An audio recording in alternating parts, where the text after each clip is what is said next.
Welcome to the next lecture of Photochemical and Ionization Initiation under the head of Radical Chain Polymerization.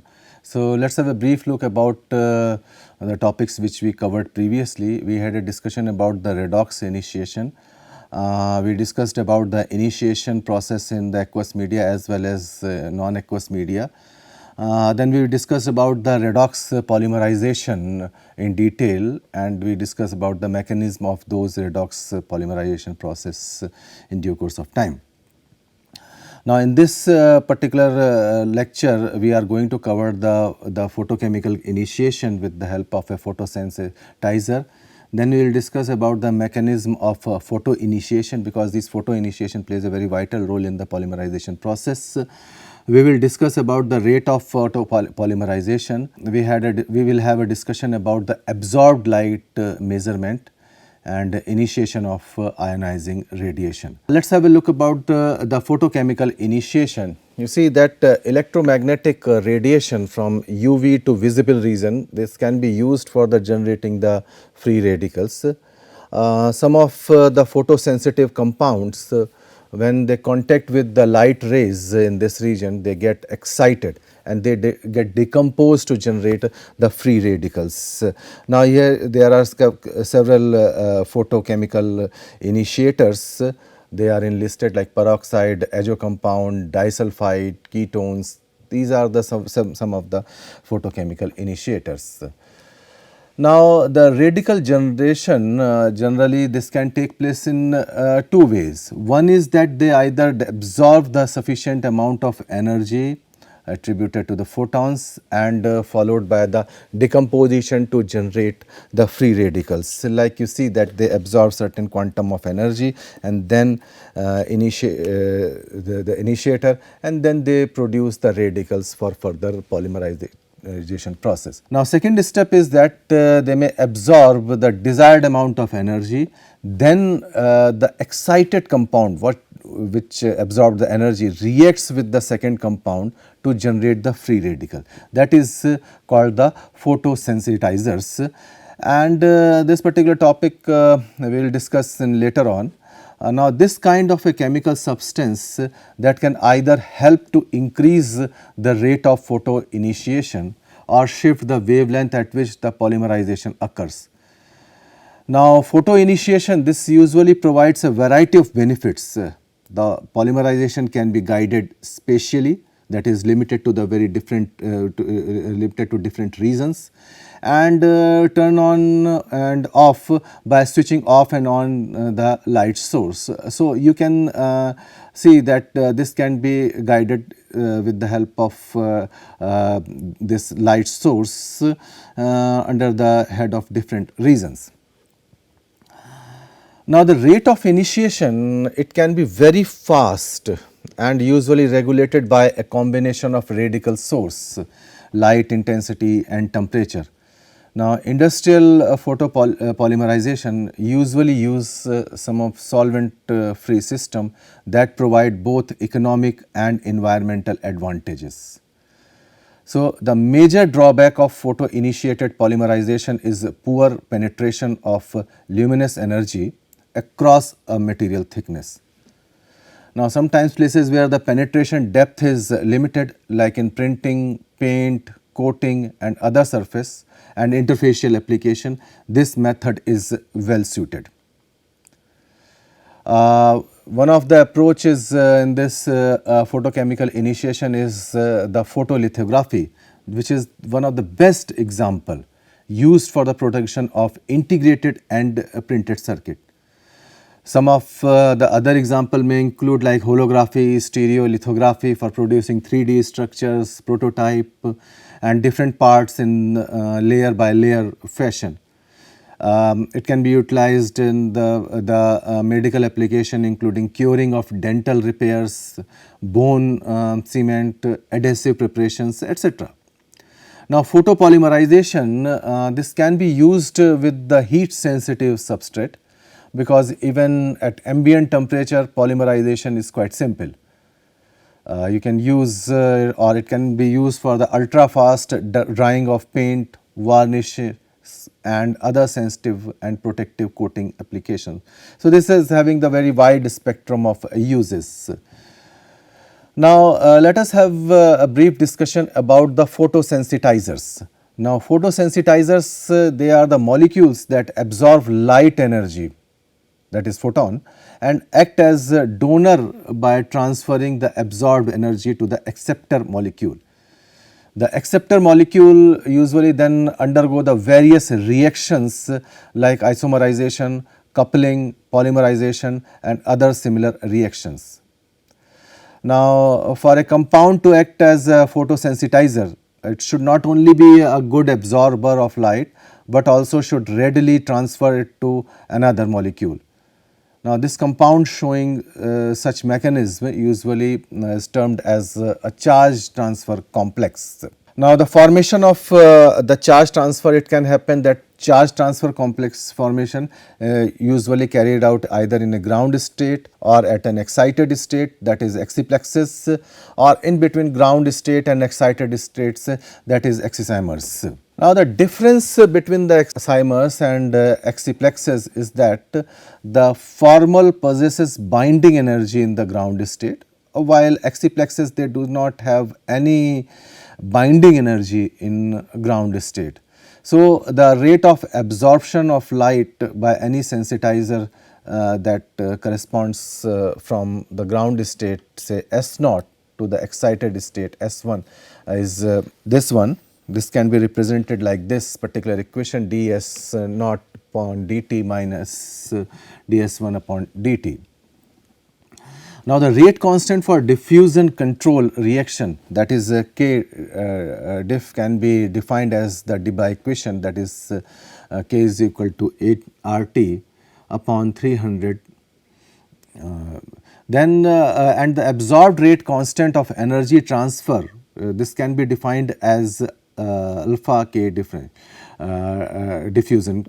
Now, while alpha is the probability of energy transfer and R is the universal gas constant, T is referred as the temperature in Kelvin, and eta is the viscosity of the medium.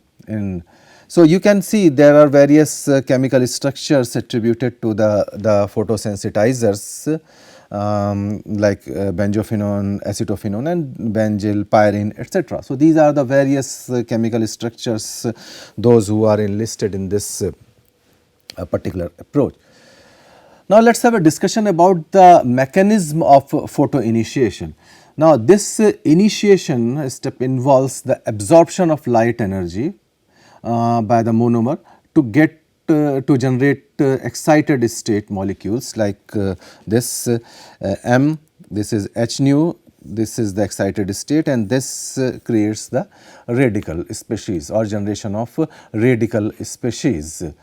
Now, the monomer that can be excited about 200 nanometer in the vacuum, they can only be treated as photoinitiation. Now, secondly, the use of glass vessel as a photoreactor, also they restrict the transmission of light ray below 300 nanometer, and costlier quartz vessel is usually preferable to carry out this particular reaction. Photoinitiation is usually found to be useful in the monomer where double bond is conjugated with the other groups, like in the case of styrene, methacrylate, etc. Now, other different thermal and redox initiator species, it can also be used in the photoinitiation utilizing similar initiation step as we earlier discussed. It can also be used in too high temperature polymerization due to its wide selectivity of photoinitiation. So, at higher temperature several bonds break and different radical and ionic species they do form to initiate the polymerization process. Sometimes aliphatic aromatic ketones are the example of high temperature initiated species. Now, when we talk about the rate of photopolymerization, so let us have a discussion about the mathematical representation of this one.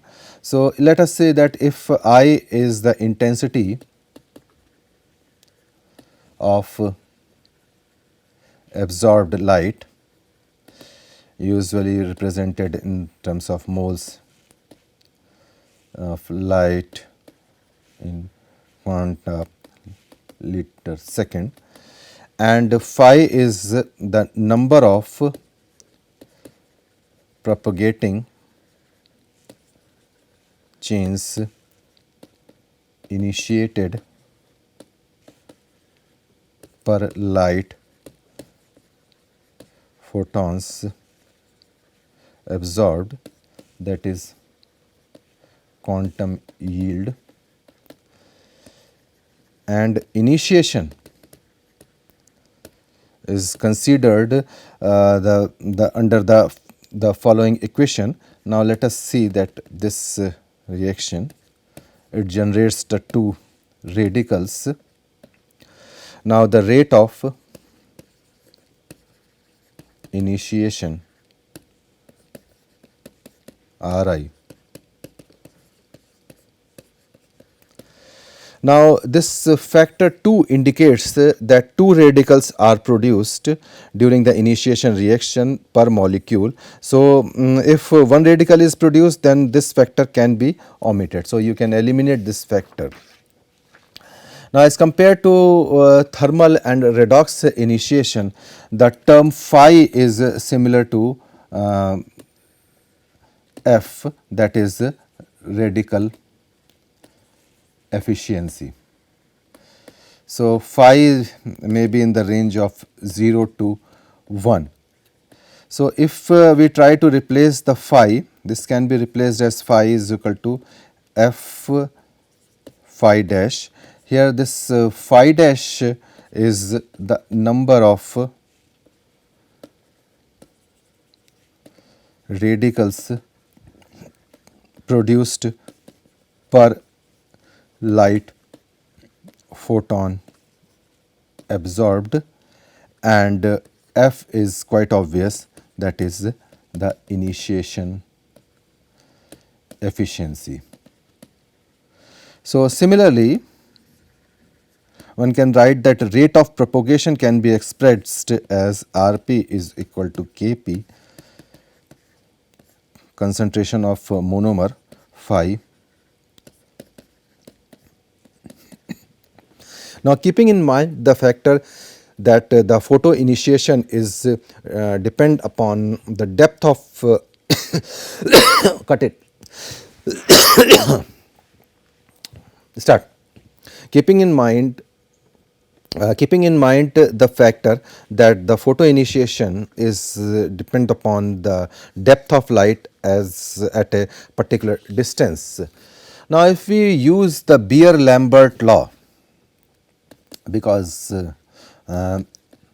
it is quite important in this head, IA can be obtained as I dash is equal to I naught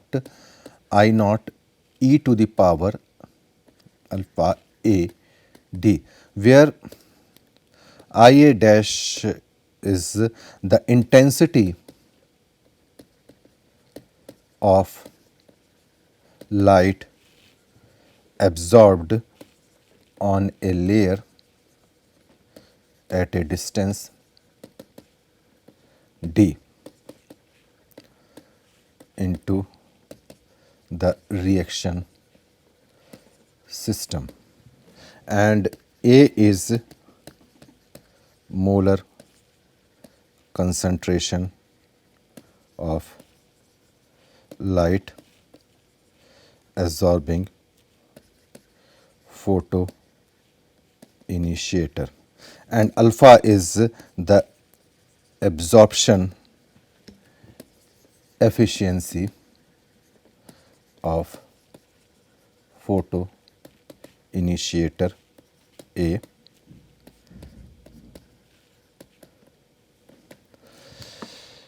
So alpha can be represented as epsilon ln 10, or it is 2.303 E, where E is epsilon is the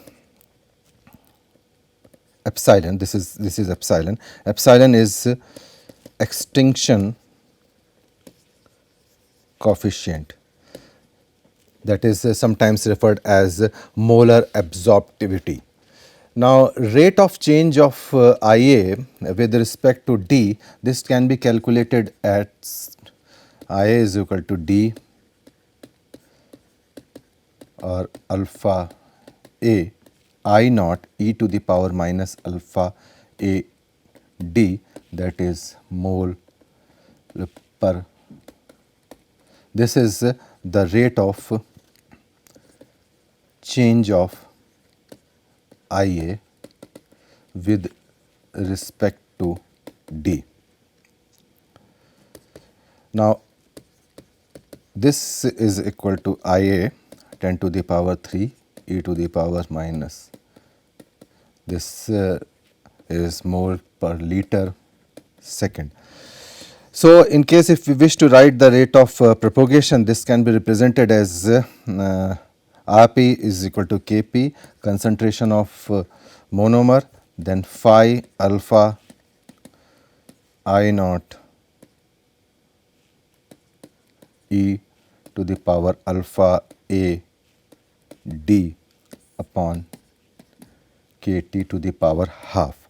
This is the rate of polymerization at particular depth d. Now, if we integrate this equation and gives the value of layer average polymerization, so that is this is the layer average polymerization rate. This may be represented as like this. So, it becomes the Kp m phi I naught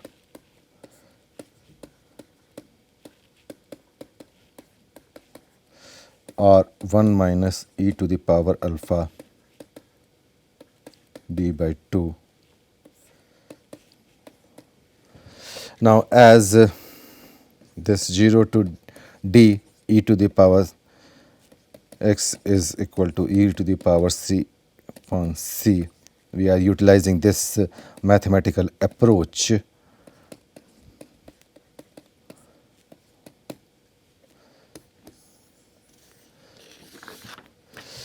Now, for thin film, if D is very thin, and therefore, it can be written as Rp is equal to Kp m phi alpha A I naught 10 to the power 3 upon Kt e to the power alpha A d half. Now, as D tends to 0, D. Now, for thin film is equal to Kp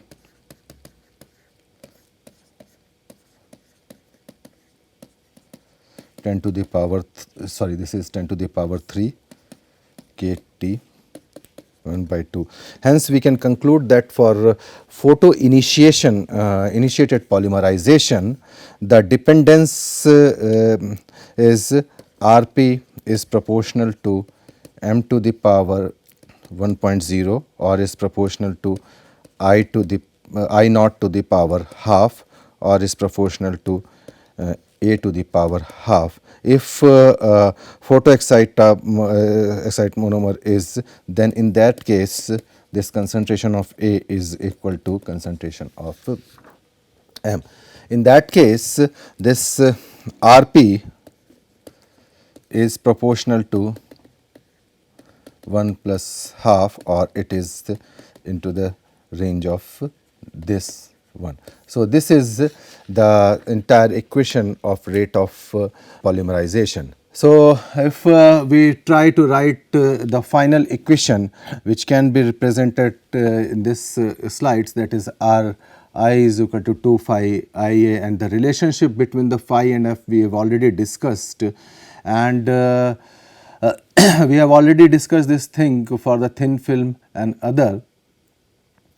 Now, intensity of light is usually provided in the energy units such as the kilojoule per second. So, if we convert it into the mole per liter second, we can use this Einstein equation, which is very much useful. And here H is the Planck constant, which is having the value of 6.626 into 10 to the power minus 34 meter square kilogram per second, and Rn is the Avogadro's number 6.023 into 10 to the power 23 mole inverse. So if we try to convert the things, then E, that is the energy Einstein parameter, E will be 0.12 upon lambda. Now, let us have a look about the absorbed light measurement. Now, actinometry is the concept used to calculate the intensity of light in photopolymerization. Now, there are three types of actinometers are used: chemical, thermal and electrical. Now, thermal and electrical actinometers work on the principle of converting photon energy into either electrical or thermal. Sometimes the photomultipliers, semiconductor, photodetectors or thermocouples are being used to carry out this measurement. Now, let us have an example of potassium ferroxylate K2FeC2O4 whole thrice, which is commonly used as the chemical actinometer. Now, in presence of irradiation, the ferric ion start reducing to the ferrous ion, and the concentration of these ferrous ion, which turns into the red color when 110 phenolphthalein is added to the solution, it measured through the UV spectrophotometer. Now, let us have a look about the initiation by ionizing radiation. So, apart from UV visible rays, other electromagnetic rays such as gamma, X-ray, they are also used for the radical chain polymerization. So, particulate radiations which may include the electron, neutron, alpha particles, they are very much useful and they are very much applied to this particular field. Now, compared to UV visible rays which having the photon energy in the range of 1 to 6 electron volt ionizing radiation, they have a very high photon energy in the range of 10 kilo electron volt to 100 mega electron volt. So, these are the some of the things attributed to the redox and ionizing radiations. Now, these are all very high energy radiations, and it increases the probability of more ion formation. Therefore, they are called the ionizing radiations. So, this particular equation give you a brief outline about this particular concept, that A under the head of radiation, it forms this A plus and E minus, and this presents the radical concept. Another generated cationic radical which we generated in the previous slide, this can dissociate in two ways. One is that this form like this, another one is that they can go like this. So, most of the high temperature ionizing radiation, they initiated polymerization reactions, they are radical in nature. Now, a monomer containing sufficient of water as impurity, sometimes it is quite a common phenomena, which helps in neutralizing the ions and inhibits the ionic polymerization. They also favors the radical polymerization, sometimes styrene, vinyl ethers, epoxies, etc. So, it can be concluded from this discussion that low water content in the monomer, low operating temperature and high radiation intensity sometimes promote the ionic polymerization. Electron beam technology is again one of the example of ionizing radical polymerization. So, but due to the high operating cost and adverse effect to health and safety issues, moreover the compact reaction mechanism, this technology is not much popular as compared to the UV visible radiation techniques. Now, let us have at last we can look about the kinetic chain length concept. This kinetic chain length, this defines the number of monomers unit reacted with an active center during the initiation to termination step. Now kinetically this can be defined as the ratio of polymerization rate to the initiation or termination rate. Now this is related with the monomer added per unit time number of chains formed. So it can mathematically it can be represented as Rp upon Ri, or this is equal to Rp upon Rt. Now if we put the values of Rp and Ri in the equation, we get this particular equation. Now for the thermal homolysis reaction, because this is very common, so we can write this in the mathematical form. Now these are the relation for the kinetic chain length. Now determination of this can be helped determining the number of average degree of polymerization, that is represented by bar xn. Now this bar xn 2 theta, that is for the termination through the coupling agent, and if it is equal to theta, then the termination through the disproportionation reaction. And the number average molecular weight, by this way you can determine by the multiplication of this degree of polymerization into initial monomer. So this gives you the number average molecular weight. Now in this particular lecture we have discussed about the different concepts of redox reaction, their mechanism, etc. Now if you wish to have a further reading attributed to this particular chapter, we have enlisted several references for your convenience, so you can go through. Thank you very much.